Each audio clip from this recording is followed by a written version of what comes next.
Hello friend, मैं lucky Kumar एलएनके board में आपका स्वागत है। आज इस वीडियो में हम आपको जीव विज्ञान में जीव प्रोग्राम के चैप्टर नंबर 3 परिवहन के बहुत ही महत्वपूर्ण ऑब्जेक्टिव क्वेश्चन बताने वाले हैं। इस वीडियो में हम आपको 20 मोस्ट वीवीए ऑब्जेक्टिव क्वेश्चन बताएंगे जिसे परीक्षा में आने की संभावना निश्चित है। तो वीडियो का स्किप मत कीजिएगा, वीडियो को शुरू से अंत तक देखिएगा। तो चलिए स्टार्ट करते हैं। क्वेश्चन नंबर 1, रक्त में हल्के पीले रंग के चिपचिपे द्रव को क्या कहते हैं? काफी महत्वपूर्ण क्वेश्चन है। यहाँ बताना को रक्त में हल्के पीले रंग के चिपचिपे द्रव को क्या कहते हैं? ऑप्शन है प्लाज्मा, बी सीरम, सी लिम्फ, डी लसिका। रक्त में हल्के पीले रंग के चिपचिपे द्रव को क्या कहते हैं? तो प्लाज्मा कहते हैं। यहाँ पर एक ऑप्शन है प्लाज्मा जो होता है वो तरल पदार्थ होता है। ये रक्त में 95% पाया जाता है। ठीक है, चलिए अगला क्वेश्चन देखते हैं। क्वेश्चन नंबर 2, पीत रस कहाँ से निकलता है? ये भी काफी महत्वपूर्ण क्वेश्चन है। यहाँ बताना पीत रस कहाँ से निकलता है। ऑप्शन ए अग्नाशय से, बी यकृत से, सी छोटी आंत से, इनमें से कोई नहीं। तो पीत रस कहाँ से निकलता है? तो पीत रस यकृत से निकलता है। यहाँ पर एक ऑप्शन है कहाँ जमा होता है? तो पित्ताशय में जमा होता है। इसे याद रखिएगा। चलिए अगला क्वेश्चन देखते हैं। क्वेश्चन नंबर 3, रक्त में आयरन कमी से होने वाला रोग है। यहाँ बताना को रक्त में आयरन कमी से कौन सा रोग होता है? ऑप्शन है टीबी, बी मधुमेह, सी एनीमिया, डी रक्तचाप। रक्त में आयरन कमी से कौन सा रोग होता है? एनीमिया रोग होता है। यहाँ पे ऑप्शन सी, रक्त में क्या होता है कि हीमोग्लोबिन कम होने लगता है जिसके कारण एनीमिया रोग होता है। चलिए अगला क्वेश्चन देखते हैं। क्वेश्चन नंबर 4, यूरिया रक्त में कहाँ से प्रवेश करता है? यहाँ बताना कि यूरिया रक्त में कहाँ से प्रवेश करता है। ऑप्शन है फेफड़े द्वारा, बी यकृत से, सी श्वसन नलिका से, डी वृक्क से। तो यूरिया रक्त में कहाँ से प्रवेश करता है? तो यकृत शिरा द्वारा। यहाँ पर एक ऑप्शन बी। चलिए अगला क्वेश्चन देखते हैं। क्वेश्चन नंबर 5, रक्त में ऑक्सीजन का वाहक है। यहाँ बताना रक्त में ऑक्सीजन का वाहक कौन होता है, यानी कि रक्त में ऑक्सीजन को ले जाने वाला कौन होता है। ऑप्शन ए वसा, बी हार्मोन, सी हीमोग्लोबिन, डी कार्बोहाइड्रेट। रक्त में ऑक्सीजन का वाहक कौन होता है? हीमोग्लोबिन होता है। यहाँ पर ऑप्शन सी। चलिए अगला क्वेश्चन देखते हैं। क्वेश्चन नंबर 6, स्वस्थ व्यक्ति का सिस्टोलिक रक्तचाप यानी कि प्रकुंचन दाब होता है। यहाँ बताना स्वस्थ व्यक्ति का सिस्टोलिक रक्तचाप कितना होता है। Option A 140 mmHg, B 120 mmHg, C 100 mmHg, D 80 mmHg। स्वस्थ व्यक्ति का सिस्टोलिक रक्तचाप यानी कि प्रकुंचन दाब कितना होता है? 120 mm होती है। ठीक है, और अनुशीतलन कितना है? 80 होता है। इसे याद रखिएगा। चलिए अगला क्वेश्चन देखते हैं। क्वेश्चन नंबर 7, पौधे के वायु भागों से जल का स्टोमेटा द्वारा वाष्प के रूप में निष्कासन क्या कहलाता है? यहाँ बताना आपको पौधे के वायु भागों से जल का स्टोमेटा यानी कि रत्न द्वारा वाष्प के रूप में निष्कासन क्या कहलाता है। ऑप्शन ए परासरण, बी वाष्पोत्सर्जन, सी उत्सर्जन, डी विसरण। तो पौधे के वायु भागों से जल का स्टोमेटा यानी कि रत्न द्वारा वाष्प के रूप में निष्कासन क्या कहलाता है? तो वाष्पोत्सर्जन कहलाता है। यहाँ पर ऑप्शन बी। इसे याद रखिएगा। चलिए अगला क्वेश्चन देखते हैं। क्वेश्चन नंबर 8, खुला परिवहन तंत्र पाया जाता है। यहाँ बताना खुला परिवहन तंत्र किसे पाया जाता है। ऑप्शन कबूतर में, बी तितली में, सी मनुष्य में, डी बिल्ली में। तो खुला परिवहन तंत्र किसे पाया जाता है? तो तितली पाया जाता है। यहाँ पर ऑप्शन बी। तितली में क्या होता है? खुला परिवहन तंत्र पाया जाता है। इसमें रक्त को ले आने के लिए कोई नलिका नहीं होती है। ठीक है, इसमें क्या होता है कि रक्त जो है ऐसे ही इधर उधर जाता है। ठीक है, जैसे हो गया तितली हो गया, कोकरेच हो गया, इसमें खुला परिवहन तंत्र पाया जाता है। यहाँ पर ऑप्शन बी। चलिए अगला क्वेश्चन देखते हैं। क्वेश्चन नंबर 9, निम्नलिखित में से कौन से यंत्र का उपयोग रक्तदाब मापने में किया जाता है? यहाँ बताना आपको निम्नलिखित में से कौन से यंत्र का उपयोग रक्तदाब मापने में किया जाता है। ऑप्शन है बैरोमीटर, बी मैनोमीटर, सी एस्फाइगो मैनोमीटर। इनमें से कोई नहीं। तो निम्नलिखित में से कौन से यंत्र का उपयोग रक्तदाब मापने में किया जाता है? एस्फाइगो मैनोमीटर का। यहाँ पर ऑप्शन सी। ये क्या होता है? जब मनुष्य का रक्तचाप यानी कि प्रेशर जब बढ़ जाता है तो डॉक्टर क्या करते हैं कि उससे अपना एस्फाइगो मैनोमीटर द्वारा जांच करते हैं। ठीक है, यहाँ पर ऑप्शन सी। चलिए अगला क्वेश्चन देखते हैं। क्वेश्चन 10, लसिका का रंग होता है। यहाँ पर लसिका का रंग कैसा होता है। ऑप्शन ए हरा, बी लाल, सी हल्का नीला, डी हल्का पीला। तो लसिका का रंग कैसा होता है?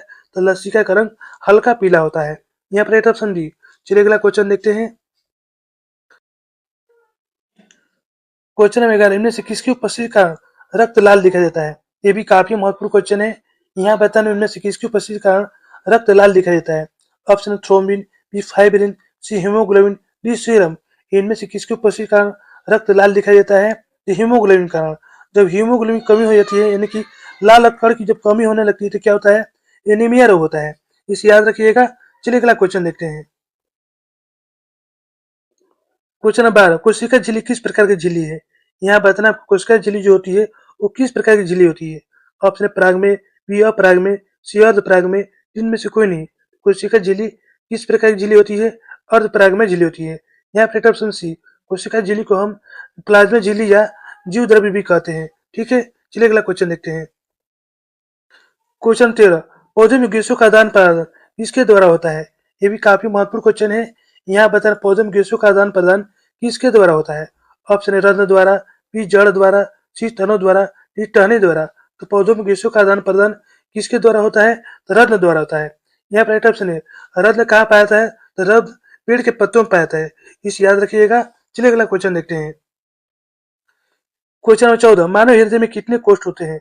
ये भी काफी महत्वपूर्ण क्वेश्चन है। यहाँ बताना मानव हृदय में कितने कोष्ठ होते हैं? ऑप्शन है 2, बी 8, सी 1, डी 4। तो मानव हृदय में कितने कोष्ठ होते हैं? तो मानव हृदय में 4 कोष्ठ होते हैं। कौन कौन होते हैं?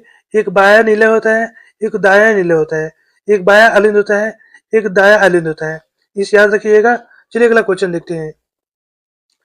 क्वेश्चन 15 गांठ कोशिका की कौन सी भित्ति मोटी होती है? ये भी काफी महत्वपूर्ण क्वेश्चन है। यहाँ बताना गांठ कोशिका की कौन सी भित्ति मोटी होती है?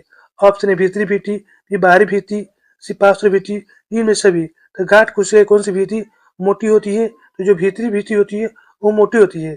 गांठ कोशिका कहाँ होती है? तो गांठ कोशिका स्टोमेटा में होती है। ठीक है, स्टोमेटा में यहाँ पर होती है गांठ कोशिका, इसे याद रखिएगा। चलिए अगला क्वेश्चन देखते हैं। क्वेश्चन 16 ऑक्सीजन का वाहक है।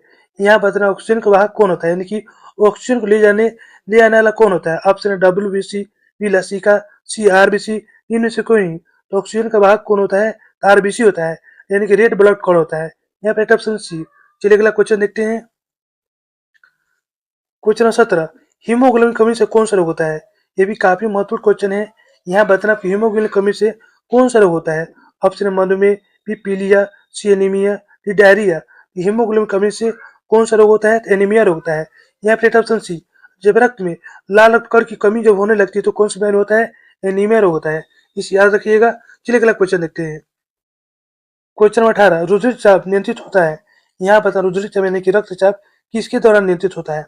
ऑप्शन थाइमस द्वारा, बी थायराइड द्वारा, सी एड्रिनल द्वारा, बी वृषण द्वारा। तो रुधिरचाप यानी कि रक्तचाप किसके द्वारा नियंत्रित होता है? एड्रिनल द्वारा। यहाँ पे ऑप्शन सी, एड्रिनल होता है एक प्रकार का अंतःस्राव ग्रंथि, इसी भी याद रखिएगा। चलिए अगला क्वेश्चन देखते हैं।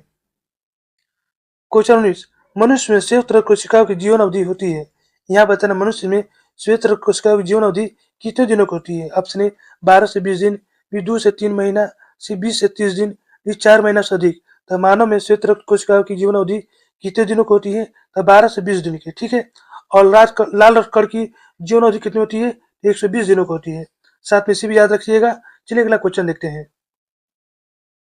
क्वेश्चन 20 किस जीव में हीमोग्लोबिन नहीं होता है? ये भी काफी महत्वपूर्ण क्वेश्चन है। यहाँ बताना किस जीव में हीमोग्लोबिन नहीं होता है?